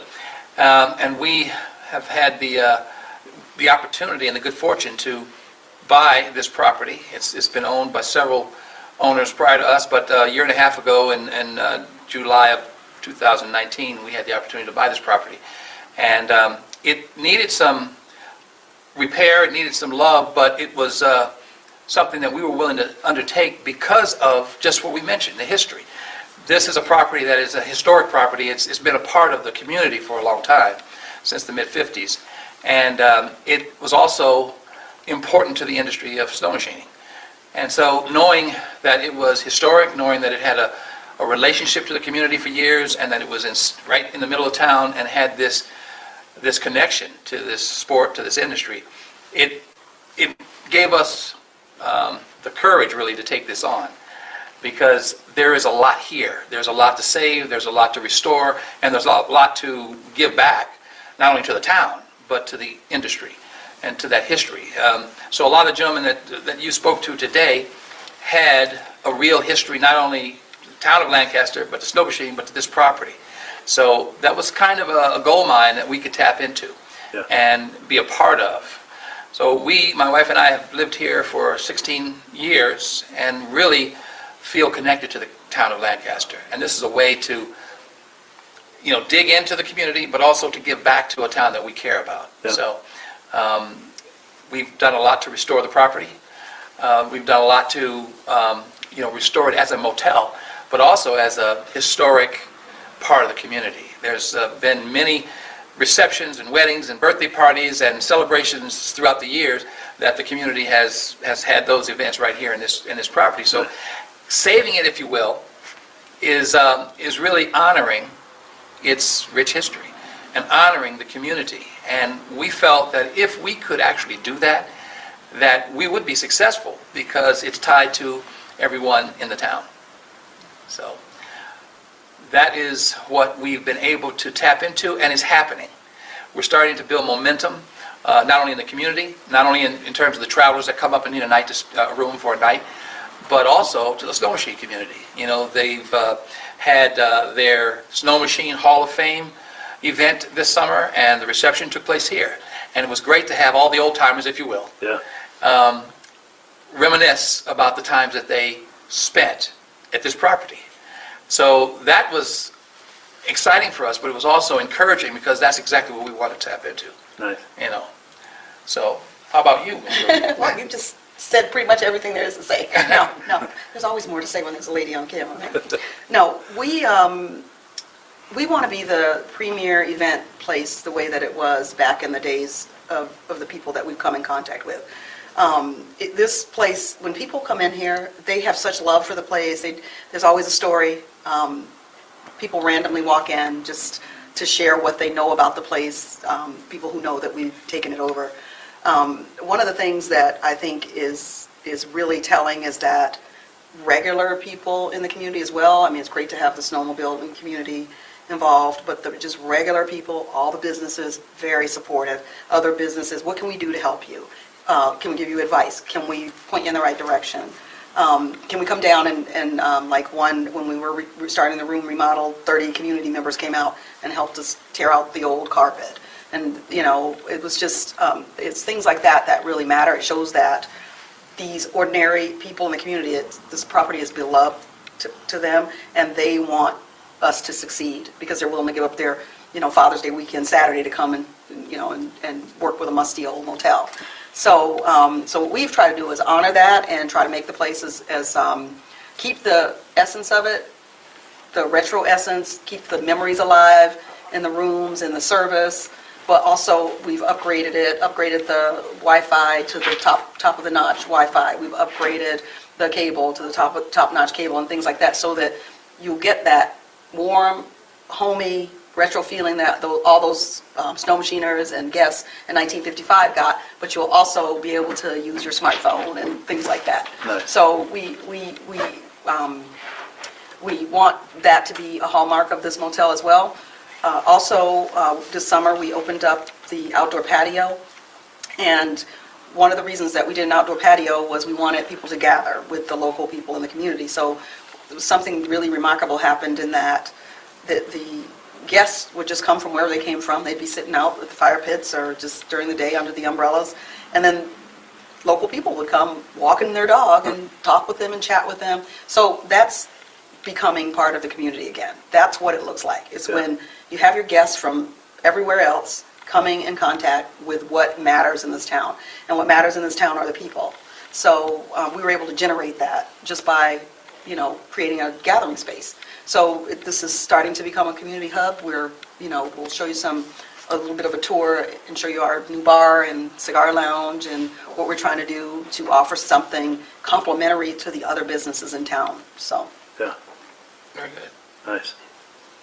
That's great. That's right. So we have, you know, added, as she mentioned, bar, cigar bar, lounge. All the rooms have been renovated. All the technologies have been upgraded. And so you want the property to have and everything's new and clean as far as the hospitality side of it. But it still has a very clear nod to its history. And like you say, this is a property of the town and of the community. So that is what we want to continue to honor. And it gives back to us in that regard, the success of the motel. Yeah. And our people here who are part of it, our front desk people, our housekeeping people, when you come here, you're like part of the family. So we go above and beyond to accommodate whatever your event is, or whatever, if it's a one-night stay or you're staying a week, or whatever you need. They are just exceptional in their response to people, because again, we want people to come and feel the town of Lancaster. We don't want them to come here and just feel like they could be anywhere. Yeah, they don't want it to feel like a corporate motel. Right, Oh, that's right. or even just some other motel. We want people to say, we remember our experience in the White Mountains because we went to this little Lancaster motel, and those people were really awesome. Yeah. And we get a lot of that on our reviews with the staff that we have. And I feel like they're as dedicated to the success of this property as we are. So Absolutely. that's going to be helpful in the future, and it's going to always have a benefit for the guests. No question, that's right.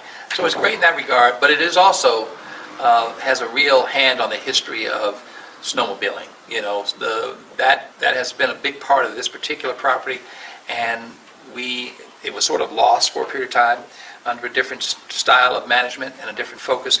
But now this is important to us because we see the importance that this industry has to this community. And we have legends in this community in terms of that industry and in terms of that sport and its history. And so we are bringing this property back as, again, a central station for snowmobiling in the North Country. Yeah. And that's Right. kind of our ace in the hole. Right. Right. And you can snowmobile, we are on quarter 5, so you can snowmobile right out of your room, literally park in front of your room and just snowmobile right out and head to wherever you want to head to. That's right. Pittsburgh, Canada. That's right. Where you got however much gas you've got in your machine. That's right, and that's a big, we talk about making this, bringing this back to the sport of snowmobiling. Well, those are the kinds of things. We're on quarter 5. You can pull your rig into, we have a big open parking lot that can satisfy most of the sleds and their trailers. The doors to the outside, so you can park your trailer right in front of your door, as well as we have seasonal opportunities for people to have it's like their own condo. They can rent it for the season and have all their stuff here. They can leave work on Thursday evening, drive up, don't have to hook up, don't have to pack. It's all here waiting for you. We have parking space for their trailers in a secure area, so they can leave all that stuff here all season long, to the extent that they want to do that. They can do it a month at a time or all season long. So we've tried to develop some packages that do address the snow machiner, to make sure that they know. I mean, being on quarter 5, you can park here, fire it up, and head out.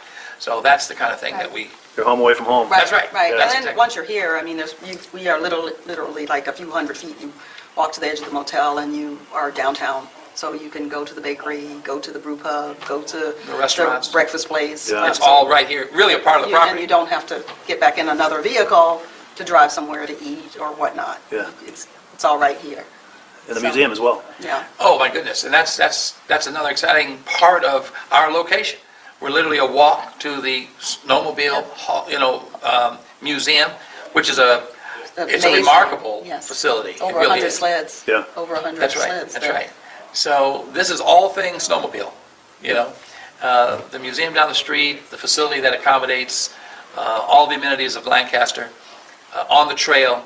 I mean, what more do you want? This Yeah, is the spot. that's true. This is the spot. It checks all the boxes. It does. It absolutely does. Yeah. So, very good. Well, thank you for listening to us, and Yeah. thank you for having this event and honoring the industry in your own way. Thank you. Well, cool. There you go. Our good friends, Brian and Ruby, I'm sorry. At the Lancaster Motel. Yeah. Brian and Ruby Berryman, they're two of the nicest people you're ever going to want to meet. Yes. And there's just one thing that's holding everything back from doing what they wanted to do, during the wintertime, is a little 4-letter word. It's called snow. Yeah. The lack that's thereof. the last couple of years. Yeah. It's been awful. Yeah. Yeah, it's That's been too awful. bad. Yeah. So, and that's the thing is, if you're thinking about a snowmobile vacation there, be sure and call ahead to find out what the conditions are. Yeah. But And we're going to get a even if- little storm tonight, but we'll probably get an inch out of it. yes. But the other thing too is you can time your visit around the Eastern Snowmobile Racing Hall of Fame induction ceremony, the first Saturday in September, That's what we or the Crane Snowmobile Show, first Saturday in February. There's also the Snow Derby. Yeah. You can try to plan it around some of these snowmobile events, so you can take in Yeah. as much of that as you possibly can, and Yeah. then see a lot of the history that's available right there in town, walkable from the museum, walkable What's from nice the. about that? What's the nice motel. about that motel is, Mike, everything that they've done, they've kept it Art Deco. They've Yeah. kept it mid-century. The furniture, all the furniture that they have in the lobby and everything, they've kept it mid-century. Yes, So it's an amazing retro feel. It's as it was, when it was built. So they've kept the flavor of the Art Deco mid-century type atmosphere. Yes, it's a wonderful retro vibe. Yeah, Absolutely. yeah, they did a great job on that place. Yes. Now, if you look at the menu, you would get the impression that we're at the end of the podcast, and we almost are. But I've got one more video that I wanted to look at real quick, and that is the induction ceremony from 2019. I've got a clip from that. Now, Midge, by the way, in case you're just joining us, is the founder of the Eastern Snowmobile Racing Hall of Fame, which is a wonderful organization that honors all of those wonderful snowmobile racers of yesteryear. We've got a comment that's come in, and before we look at that, here we go. Yes, James Whiteside says, awesome, I need to come out there. Great interview. Thank you so much. Yeah, and please be sure, if anyone who's been watching this podcast wants to go to the Lancaster Motel, whether you call or email them or show up, be sure and reference this podcast that you heard about them on the podcast. They would love to hear that. So anyway, where was I going with that? So I've got the induction of Claude Hebert. We're going to watch that. And the reason I picked that is he tells a hilarious story during his induction. So anything you want to add to that, Midge, before I roll it? Of course, I've forgotten now what you're going to show, but yeah, Claude he raced motor ski while he was here in New England for Rockwell, I think, in Maine. Had a motor ski distributor, and he hit a telephone pole and broke it completely off in 1969 here at the Grand Prix. Knocked the telephone lines and everything all down across the track, and they thought that he died and out of the thing, and he ushered in the danger of snowmobile racing for sure. Yes, he brought the fans to their feet on that deal. Yes. In fact, he's going to tell that story from his point of view. In fact, let's roll that right now and hear it from his mouth. Claude Hebert.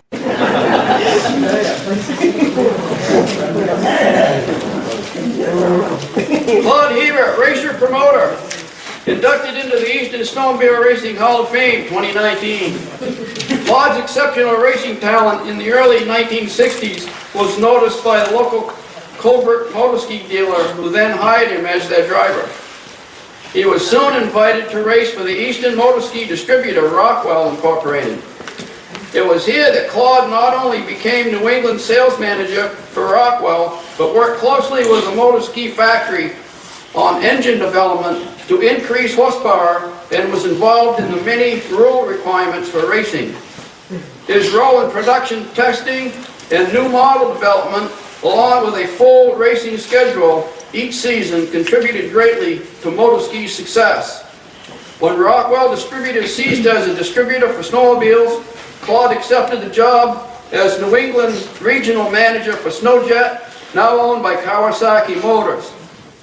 Claude was soon promoted to as national international sales manager and involved in the Grand Rapids, Michigan, where he was involved in production testing, product development, and was involved in the development and promotion of the TOC Tournament of Champions. In 1969, on an icy Sunday morning at the Lancaster Grand Prix racetrack, snowmobile racer Claude Hebert, driving a 634 motor ski, got into a first turn skirmish with a Matic cat rider and delivered to the snowmobile racing world the first real glimpse of the element of danger to this new sport. Will always be remembered as the guy who cut off a telephone pole.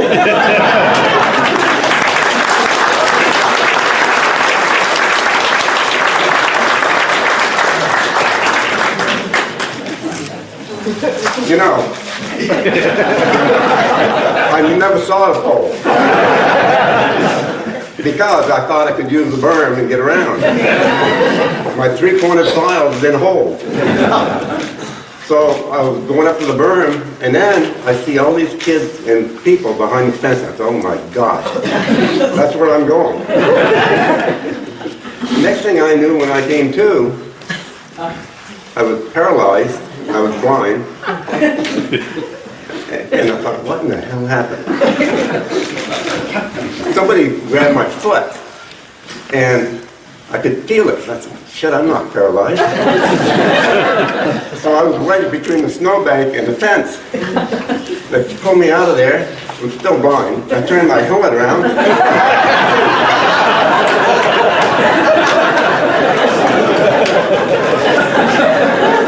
I still didn't know what happened. The pole was on the track, and my motor ski's upside down on the fence.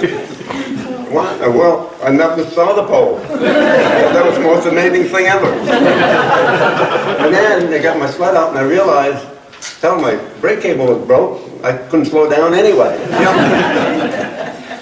So that was my day. It's a pleasure to be here and to accept this on behalf of the telephone pole and light. They took him to the hospital, checked him out, he came back that same day and started racing again. I didn't go very fast, but my brake cable was still broken.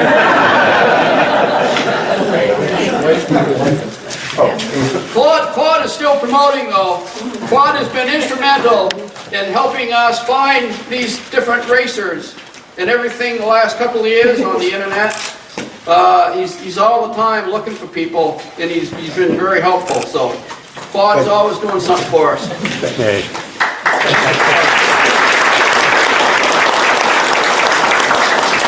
I want to thank Rick Simulus for the work he's done in developing the site. And that has brought together so many of the races and names from yesterday that we had all long forgotten. And all of a sudden, the stories they come out with and the memory these guys have is just unbelievable. Like, I think Bruce Boulevard. Don't ask them what they had for breakfast. Bruce Boulevard can tell you every race he was ever in and what position he was in. You know, who remembers that stuff? So, thank you, and for Paul Crane, and you, Ed, for all the work you've done in that. Appreciate it very much. Thank you.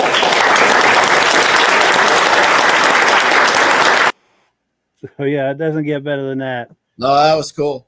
Yeah, just a wonderful story, and yeah, he's a great storyteller. You know, it's great to hear that, you know, from his perspective, and he puts kind of a fun twist on it. And then we've got a few comments that have come in. Did you have anything to add to that, Midge? Or Other than you know, many of these guys that raced are also Army veterans, Air Force veterans. Claude was in the service. You know, Bruce Dunham was in the service. Calvin Reynolds was in the service. So these guys, they didn't just stay home and race snowmobiles. Many of them are veterans, and Claude is one. So yes, I'm very proud of it. Yeah, for sure. Hats off to Claude. Yeah, and he's a wonderful guy too. Just to hang out. Wonderful with him man. Yeah, he came back to Lancaster a year or two ago and took me out to lunch and paid for everything. And yeah, so had a good visit with Claude. He's a heck of a nice guy. For sure. Yeah. Now we've got comments coming in. Jim Holbrook says, thank you to Mike and Midge. Great show. We appreciate that.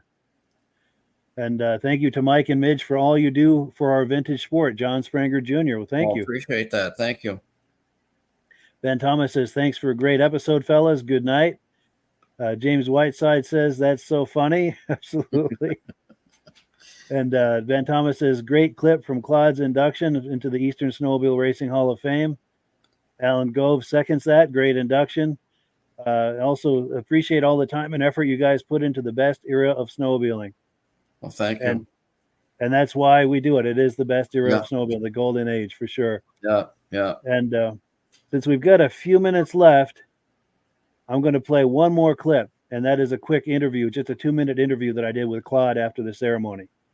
Let me cue that up here, and just in case you didn't get enough of Claude before, I'm going to get another little taste, and he's just a wonderful guy, as you'll see. He's a good interview. There, I started racing motor skis back in '64 when the '65 models came out. And little did we know at that time what we were really into. We didn't even know that this industry was going to be what it is today. I think none of us really realized the industry was going to grow the way it has. If we had, maybe we'd have done things a little bit differently. But in any case, it was exciting because we were young, we wanted to go fast. And when the motor ski dealer in Colebrook offered me a ride. Well, you know, what the hell, it's his sled. I don't have to worry about beating mine up. And then I was pretty good on the sled, so then I got an offer from Rockwell Distributors out of Yarmouth, Maine.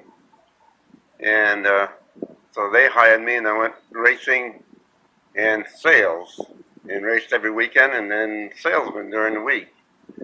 Time went on. I worked for Rockwell for about 10 years. In the first 5 years, racing and sales, and then after that, after the accident in Lancaster, they told me that I was too valuable to be on the racetrack. They wanted me in the office tending to sales. So from 71 on, it was strictly New England sales manager, and we had guys that were going to just race and beat the sleds up on weekends. So that was my introduction to the racing and to the competition out in the field through motor ski. And then, of course, Bombardier bought motor ski, and things were changing rapidly at that point to where Rockwell was no longer going to be a distributor. So I moved on to another brand, and never raced the other brands, but was always involved with the other brands in one form or another of promoting, developing, testing, and things like that. So the snowmobile industry was very good to me for 18 years that I was in it. So today I kind of look back on that with fond memories, especially with what they have done here at Cranes, that they took the time and the initiative to bring back the memories of yesterday. I think great job. For sure. Yeah. Well, thank you so much. I'm Claude. There we go. Claude Ebert. Yeah. Yeah, wonderful guy. It was a treat to meet him and to hear those stories. And yeah, he had a very important role there at Motoski back in the day, both as a racer and behind the scenes. Oh, absolutely. Yeah, he worked with the factory on engine development and chassis development, and the motor skis and 70, 71, 72 along in there.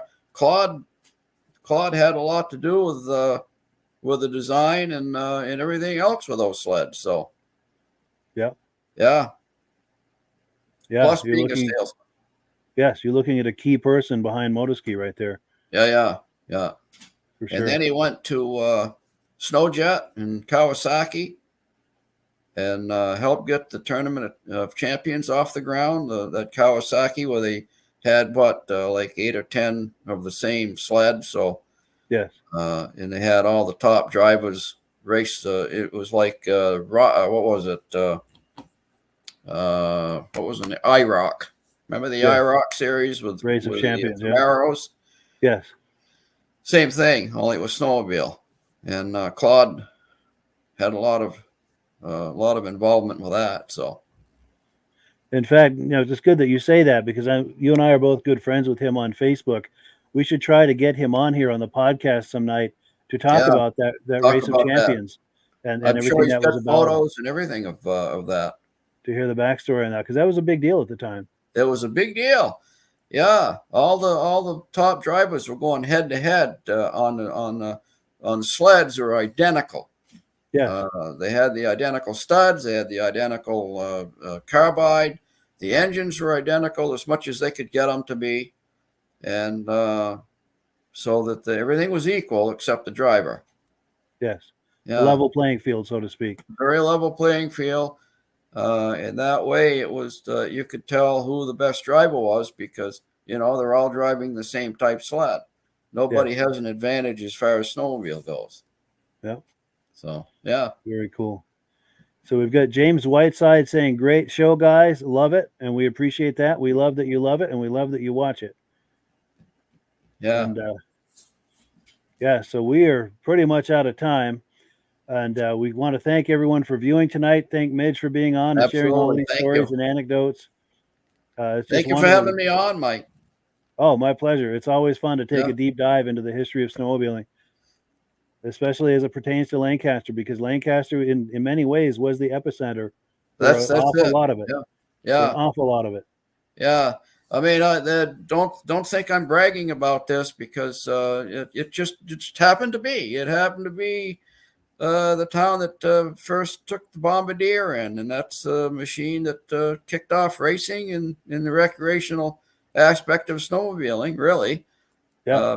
Because of the design of the sled. And I just happened to be there when it happened. So I'm glad to be able to tell people the history of it. So To share that story for sure. to share that And yeah, stuff. it's the old saying, it ain't bragging if you can back it up. You know what Yeah, I'm it saying? ain't bragging if you can do it. Yes. And Yeah. we've got one more comment that's come in. Here we go. Ben Thomas says, "Our pleasure." Absolutely. It's everyone's pleasure. Thank you. Yeah, viewing Yeah. and bringing it to you. And yeah, it's a pleasure for all of us. Yeah. And it's just, Yeah. yeah.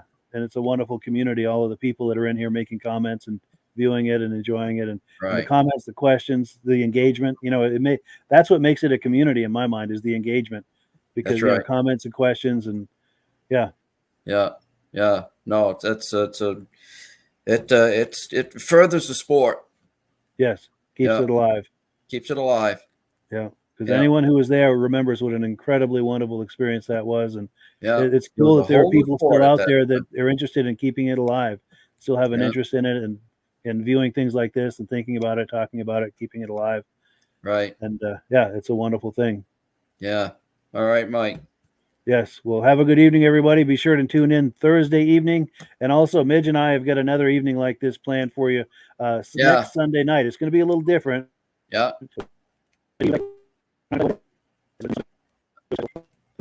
Direction, but I think every bit is special and is fun for you.